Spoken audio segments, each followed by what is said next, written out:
Hey friends, and welcome back to our very irregular study of Isaiah.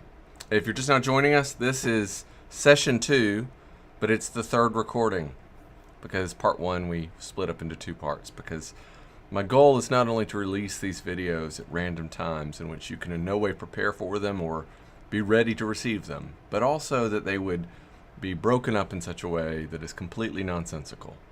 Thanks be to God. I'm excited about what we got to work on today. This is our second session, or at least a recap of our second Wednesday night session.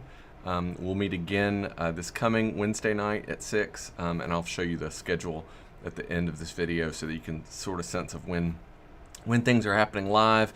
And then whenever I get a moment where things aren't going on around the church, I'm trying to sit down and capture what we covered in the previous Wednesday night session.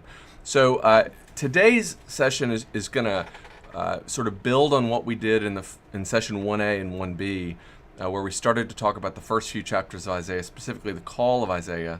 That first 12 chapters of Isaiah is sort of a unit in and of itself. Really, chapter 1 is kind of a unit, maybe a superscript that's sort of tacked onto the beginning of Isaiah, and then 2 through 12 hold some of the same themes that are going to basically land in the same historical period. So that's what we're going to walk through today. And to give you some sense of what's going on in Isaiah, I want us to walk through the handout again. There's a link to the handout in the description of this video. You can click on that if you'd like to have one to look on as we go through this. It'll also be on your screen, but depending on whether or not you're watching this on a phone, it will be really tiny in a way that is completely inaccessible to you. Again, technology. Okay, so let's take a look. Today, I want to begin with a passage from Matthew. We've already talked about how Isaiah is the most quoted prophet in all of the New Testament, more than 60 times. And the New Testament writers, particularly the gospel writers, do a lot sort of to take moments from Isaiah and interpret them as precursors to the arrival of Christ, the ministry of Christ, the crucifixion and resurrection of Christ. And one of the key ones that shows up in our Apostles' Creed, actually, is from the very opening chapter of Matthew, the first chapter of the New Testament, where Matthew's describing the birth of Jesus, and he connects the birth of Jesus to Mary to a prophecy from Isaiah. He does not name Isaiah, but he says the prophet, and he quotes from the 7th chapter of Isaiah. So again, this is Matthew describing the birth of Jesus in this way. All this took place to fulfill what had been spoken by the Lord through the prophet. Look, the virgin shall conceive and bear a son. They shall name him Emmanuel, which means God is with us. Again, so this is a prophecy from Isaiah that Matthew's going to pull into the time of Jesus and use to interpret the birth of Christ. And that's going to be one of the pieces we look at very carefully today. So let's remind ourselves a couple of things that are happening in Isaiah. First, Isaiah's prophecy spans a huge period of time. These are not in chronological order. So when you read Isaiah, don't be frustrated by the fact that things don't follow in sort of a beginning, middle, and an end. That's not the way they work. These are separate messages delivered on separate occasions over a long period of time, at least 40 years, maybe 60 years, and the different periods of which the prophecies sort of address cover even a greater span than that. There's about a 140-year gap in between part 1 and part 2 of Isaiah's prophecies.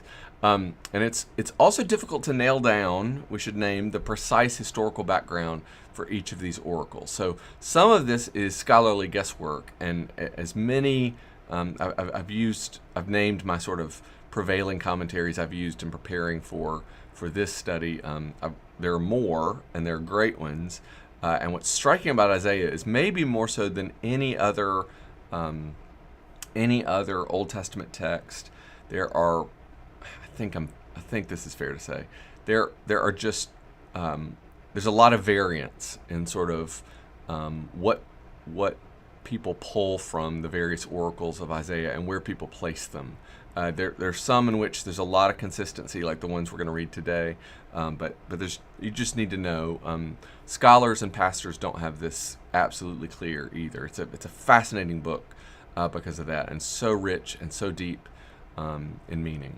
Okay, and the other thing that we're going to see again thematically over and over and over again in Isaiah is that throughout the Hebrew prophets, but particularly for Isaiah, Hosea, Amos, Micah, these ideas of idolatry, adultery, and oppression of the poor and marginalized are always going to be sort of bound together. These are the markers that a people have strayed from the way of God, that they've turned away from God in adultery, and again, the prophets use this radical tearing of a relationship word in adultery and infidelity and unfaithfulness to describe people turning their backs on God, but also this sense of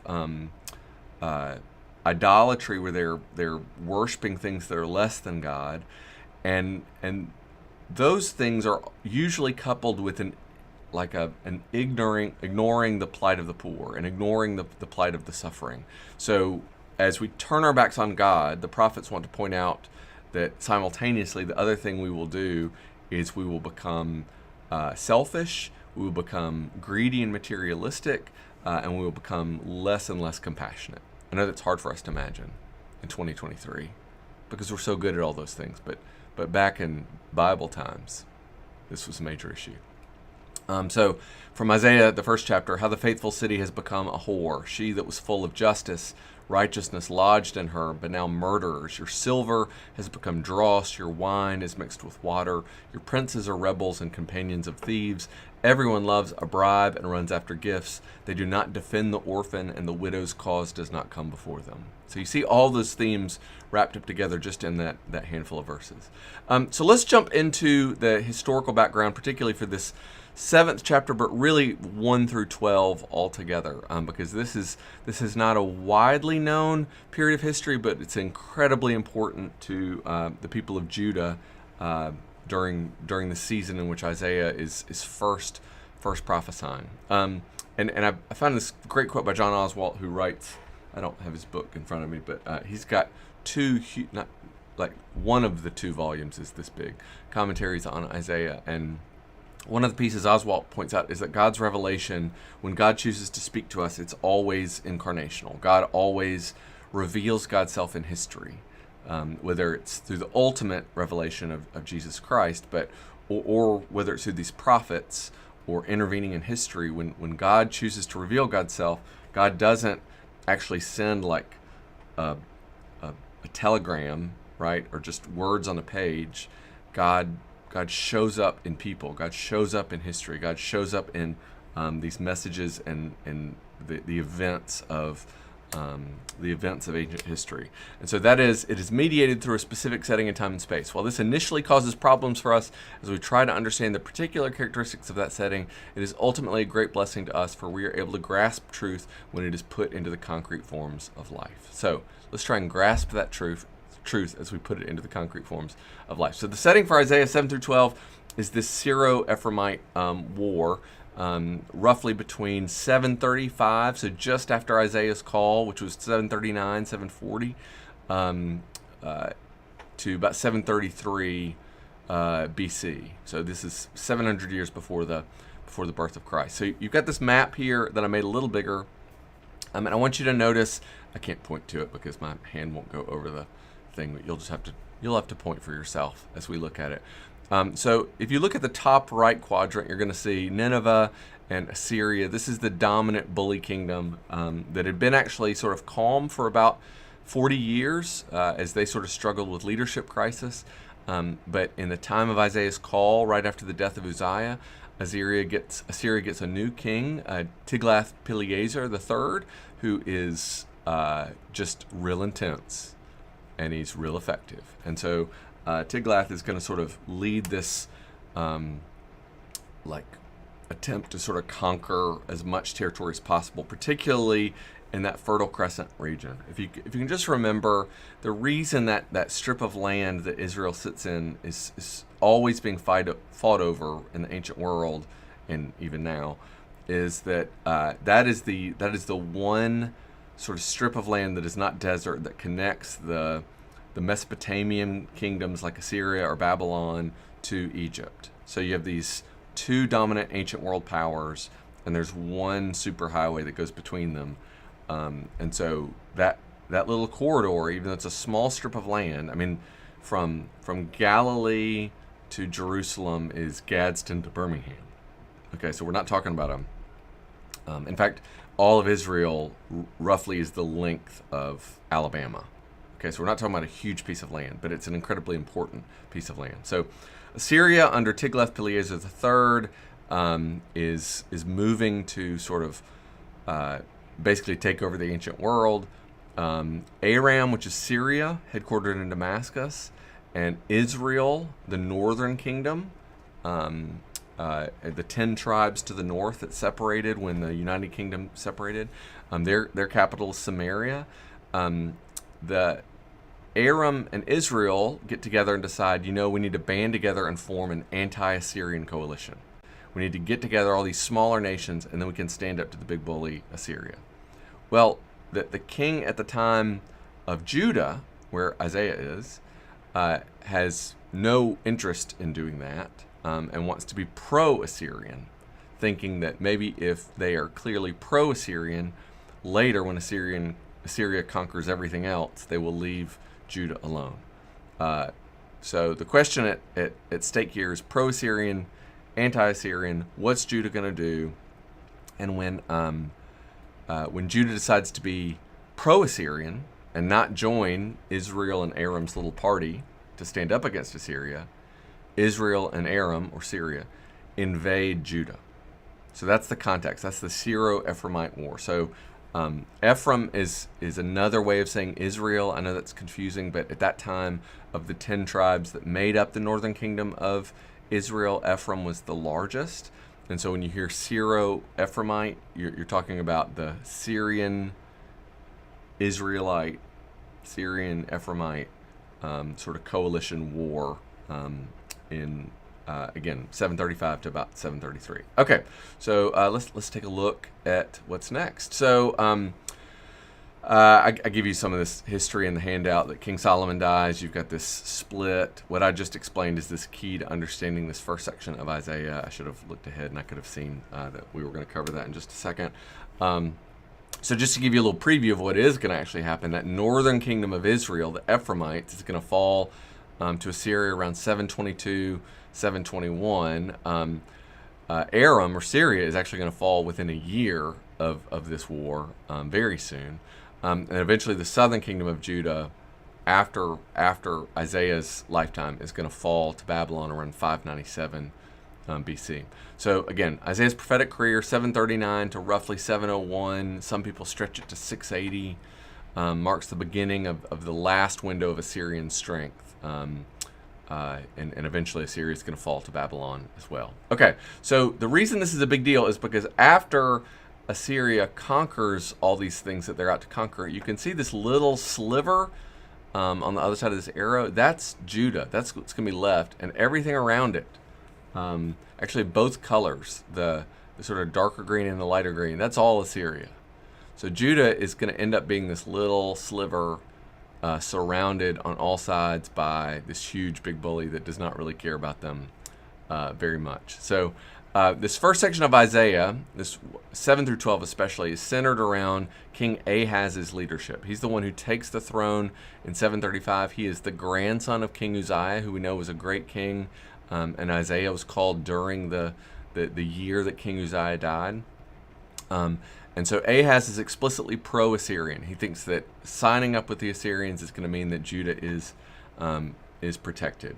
And also, it's going to mean that Israel gets wiped out, because Israel and Judah, even though they used to be one united kingdom under David and Solomon and Saul, now that they've been split, they're like the worst divorced couple ever. They just are out to get each other all the time. They fight with each other. They create coalitions against each other. In this case, they invade one another. So the hope is that, hey, if I partner up with Assyria, they'll wipe out Israel, and then we win. And Israel had always... It's like Marsha. Israel had always done better than Judah. Israel to the north was always doing better than Judah. They were stronger. They had more wealth, more resources, more geography, and so there's a little bit of competition and comparison. The one writer says, though, that like the idea of going to Assyria to get help against Israel is like a mouse going to a cat to get help against another mouse. Eventually it's going to work out really well for the cat and not super well for any of the mice. So that's the situation we find ourselves in. So when they align with Assyria, anti-Assyrian forces from Aram, Syria, and Ephraim, Israel, attack Judah from the south, and Ahaz calls on Assyria for help, which is sort of a mistake, because he's completely indebting the kingdom of Judah to Assyria. And the irony here is they probably didn't need to do that. They were able to hold off the first attack. They probably could have continued to hold off, but Ahaz panics. And again, he's early 20s at this point, so like, he's allowed to be a little worried about it. Actually, Isaiah disagrees with that. So this story is told in 2 Kings chapter 16. King Rezin of Aram, King Pekah, son of Remaliah and of Israel, came up to wage war in Jerusalem. They besieged Ahaz, but could not conquer him. And then skip down to verse 8. Ahaz also took the silver and gold found in the house of the Lord and the treasures of the king's house, sent a present to the king of Assyria. The king of Assyria listened to him. The king of Assyria marched up against Damascus and took it. That's Syria. Or Aram, carrying its people captive to Kit, and then he killed Rezin, the king of Syria. So Assyria keeps on its promises, but it's not going to go well long term for Ahaz. This was a bad move, and we're going to see what Isaiah and God think about it coming up here. All right, so we read chapter 6, the call of Isaiah. This is the immediate next thing that happens, chapter 7, and this is going to be what we read in full for this section. In the days of Ahaz, son of Jotham, son of Uzziah, again, a grandson of Uzziah, king of Judah, King Rezin of Aram and King Pekah, son of Remaliah of Israel, went up to attack Jerusalem, but they could not mount an attack against it. They couldn't do it. And this sentence is almost like a summary of what's going to happen. Like this is the tableau of what we're about to hear.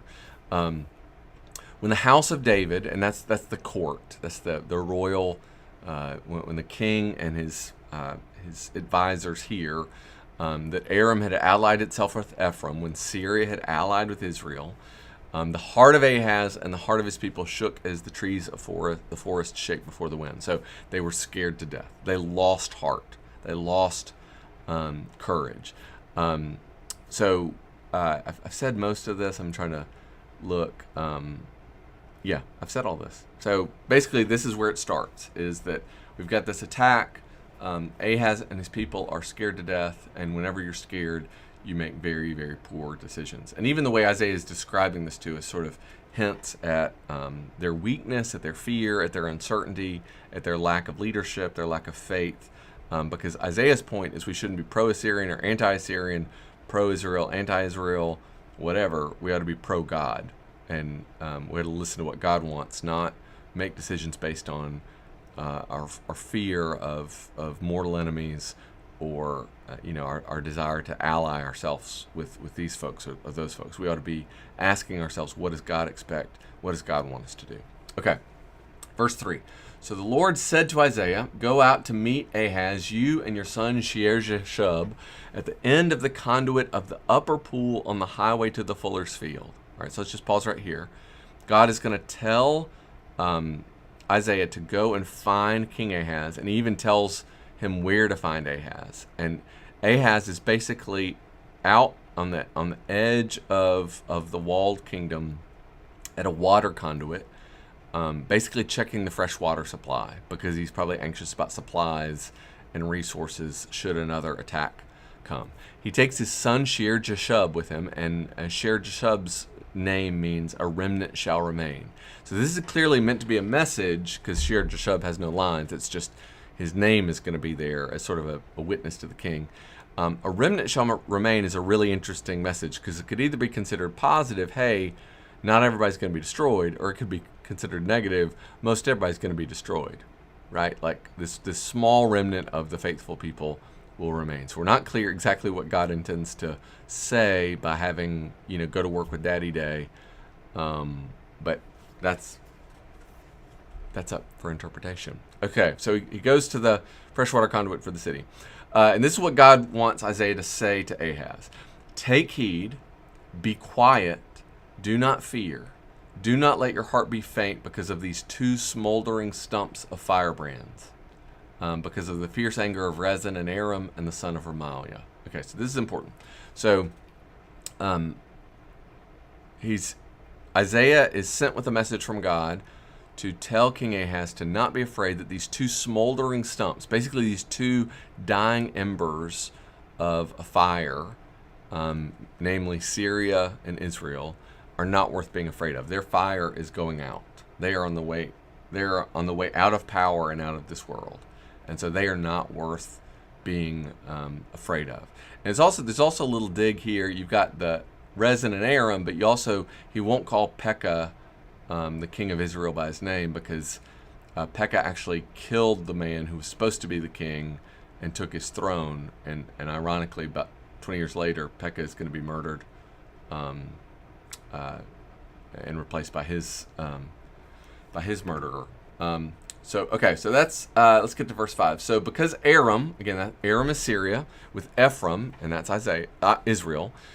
So because Syria with Israel and the son of Remaliah, which is Pekah, which we aren't calling him by his proper name, because they've plotted evil against you, saying, let us go up against Judah and cut off Jerusalem and conquer it for ourselves and make the son of Tabeel king in it. And this is hilarious because we don't know who the son of Tabeel is, but in the Hebrew this means good for nothing. So like, you've heard all these rumors that they're going to come up against you. They're going to destroy Jerusalem. They're going to replace you as king, and they're going to put some worthless vassal in your place who will do their bidding and be anti-Assyria, be pro-coalition, join their little party to resist Tiglath-Pileser.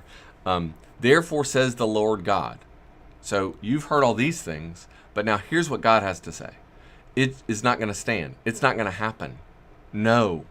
Do not be afraid of this. It shall not come to pass. And here's why you shouldn't be afraid, Ahaz.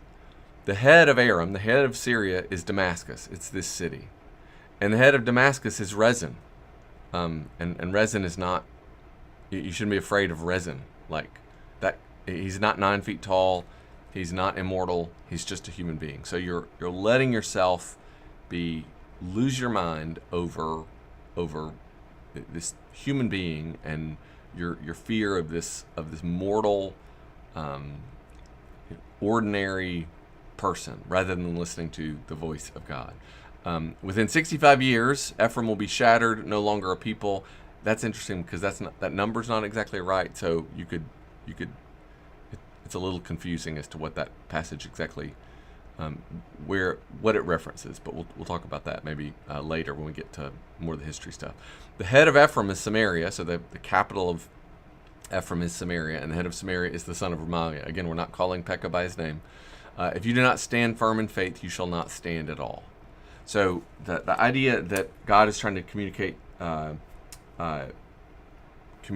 to Ahaz is that to sort of take stock of your fears. I remember an exercise somebody did with me during COVID, and my fears weren't related to COVID, but like a lot of us, like when I was wrestling with anxiety or fear, like my head would sort of run off in a direction of something I was going to be afraid of, and this person kept asking me, well, then what would happen next?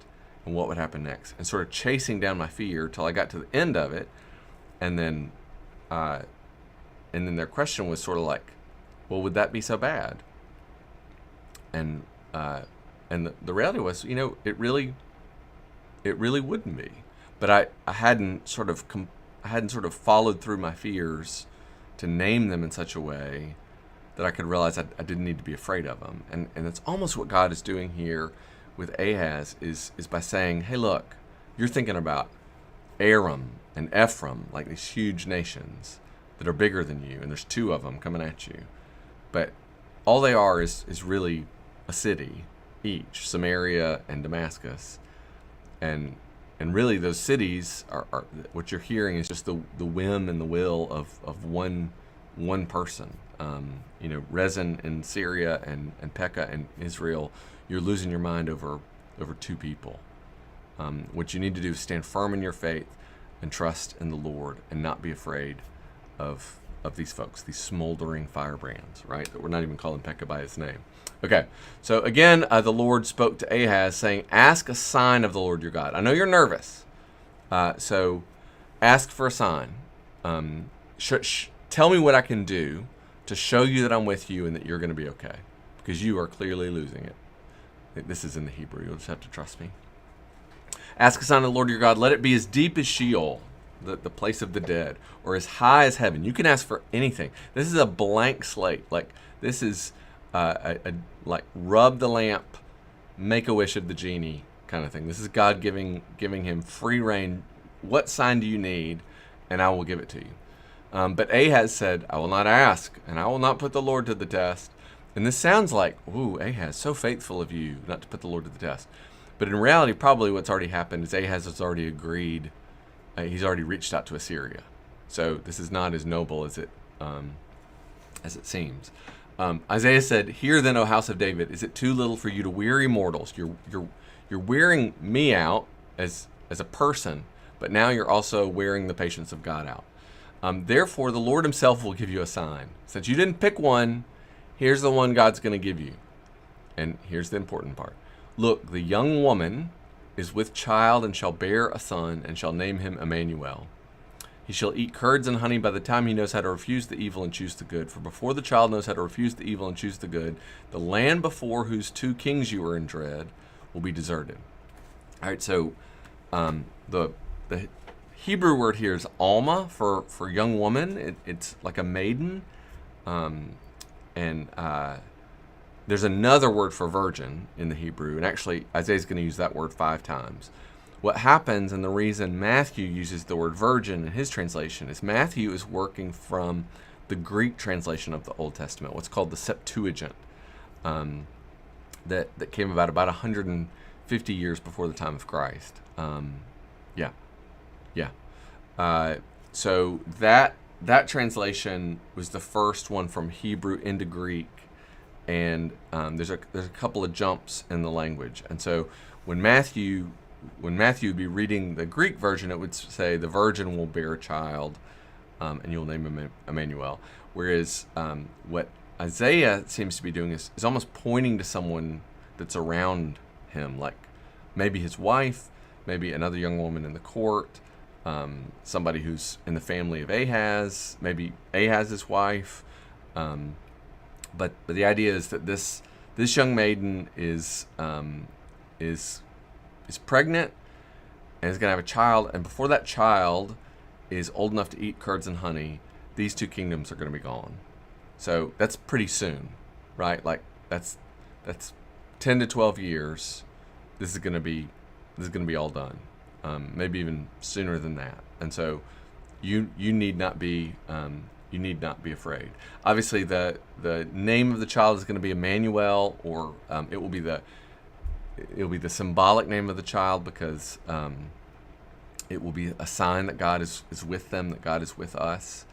And so again, Matthew reads this and sees this as a prophecy about Jesus, which is a powerful interpretation. I just think it's interesting. This gives us one of our best examples of the ways in which the Christians would sort of go to the Old Testament looking for Jesus and sort of pull these prophecies. Not that they were wrong, or not that they were right. It's just an interesting take, because when you read this whole thing in context, it's clearly very specifically relating to a prophecy about this period of time and these two particular enemies that Ahaz was facing off against. Okay, let's see.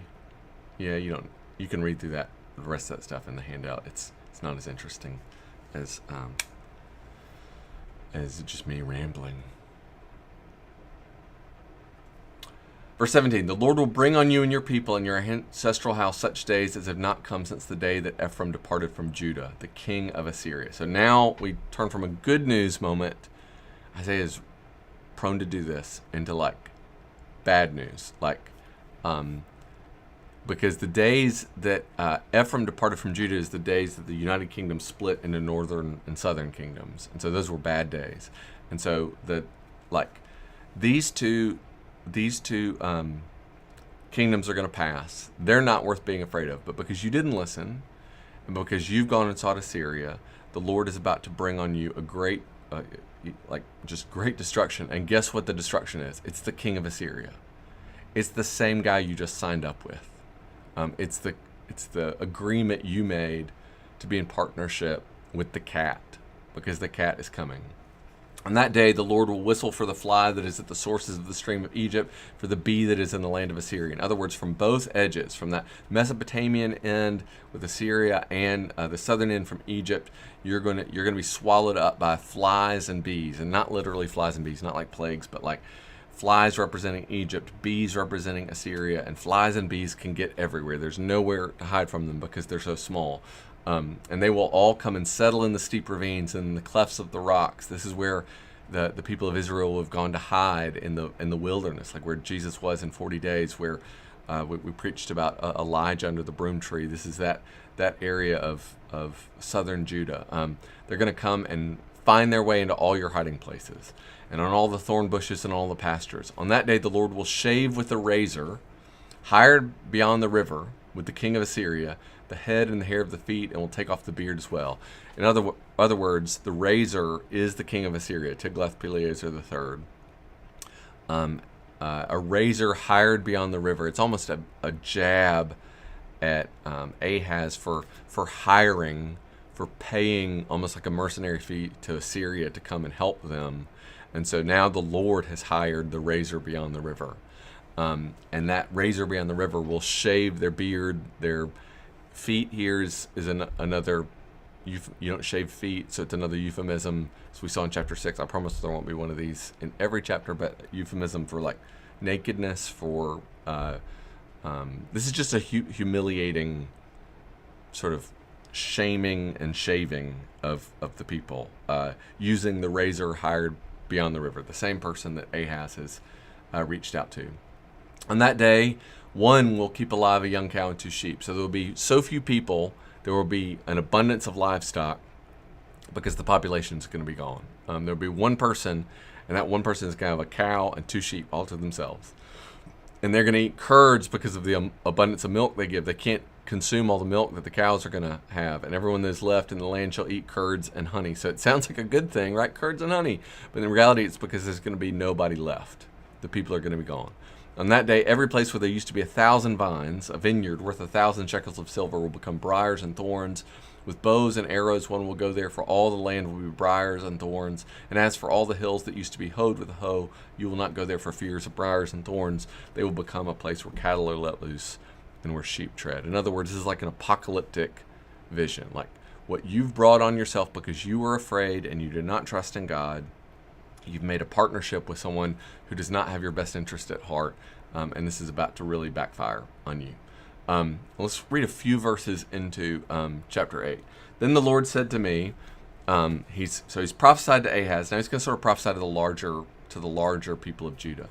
Take a large tablet, basically like a big piece of wood or metal, and write on it in common characters, like the language everybody can understand, belonging to Meher Shalal Hashbaz, and have it attested for me by reliable witnesses, the priest Uriah and Zechariah son of Jeberechiah. And I went to the prophetess, and she conceived and bore a son. So this is interesting because it may be that son that's going to be born of the maiden is Isaiah's own son. This may be Isaiah going and having a child, and the child may be this Meher Shalal Hashbaz. So before that child is born, Isaiah is going to write this prophecy about Meher Shalal Hashbaz on this tablet that everybody can read before the child is even conceived, because Isaiah is so convinced that God is going to do this thing. And that kid's name, for those of you that don't have a cousin named Meher Shalal Hashbaz, means the prey hastens, the spoil speeds, that it's the end is near, which is a lovely baby name. Then the Lord said to me, name him Meher Shalal Hashbaz, for before the child knows how to call my father or my mother, the wealth of Damascus and the spoil of Samaria will be carried away by the king of Assyria. In other words, before this child is old enough to speak, the Ephraim and Assyria are going to fall. So the sign is going to be fulfilled, even though Ahaz was faithless, even though he was unwilling to trust in God and to listen to God. And in the meantime, because of that fear, he made this covenant with Assyria, which is going to end up backfiring in a really dramatic way. Verse 5. The Lord spoke to me again, because this people has refused the waters of Shiloh that flow gently. They melt in fear before Rezin and the son of Remaliah. Therefore, the Lord is bringing up against it the mighty floodwaters of the river, capital river. So that here is like God offered living water, this stream of peace, the stream of Shiloh, and the people did not receive it as a gift. Instead, they were more concerned about the river, which is like the Euphrates River in Assyria. So like symbolically, they've chosen the destructive river rather than the living water. The king of Assyria in all his glory, it will rise above its channels and overflow all its banks. This Assyria is coming like a flooding river that is going to just spill over and consume everything in its path. It will sweep on into Judah as a flood, and pouring over it will reach up to the neck. It'll almost take everybody out, but not quite. But it's going to feel like almost everything's gone. And its outspread wings will fill the breadth of your land, O Emmanuel. And then it calls out Emmanuel. And this is fascinating too, because scholars are really confused as to what that's about. Like, is this O Emmanuel like a foreshadowing of Christ? Is this a reference to this child, whoever this child is, whether it's Maher Halal Shashbaz or another child that's to be born? Is this the people of Judah in general, and their knowledge of God being with them? But this is it's just a powerful prophecy that because Ahaz has acted out of fear and lived out of fear, this is what awaits. Let's look real quick at our Can I do this? If I raise this, maybe not. Okay, so let's look a little at our reading calendar. So for this week, what I'd love for you to work on reading is to read through 6 through 12. So make sure you've read all first 12 verses of Isaiah. And I think having seen this will make more sense. And then I'll have Wednesday night class on the 13th. We'd love for you to join us. Then we've got 2 weeks where we have other ministry areas come in. So worship and music is going to come in. Outreach ministries is going to come in on the last Wednesday of September. So we won't do Bible study those nights. So we won't have Bible study videos. And I will try and get out part 3 for you after the 13th. And then part 4 will be that first Wednesday in October. I hope that makes sense. If it doesn't, just watch some cat reels or something. I'm grateful for y'all. Thanks for sticking this out. I'm grateful for the power of reading Scripture together and for the gift that God's given us in mighty prophets like Isaiah. I hope you have a blessed day. May the Lord bless you and keep you. May the Lord make his face to shine upon you and be gracious unto you. May the Lord lift up his countenance upon us all and grant us peace.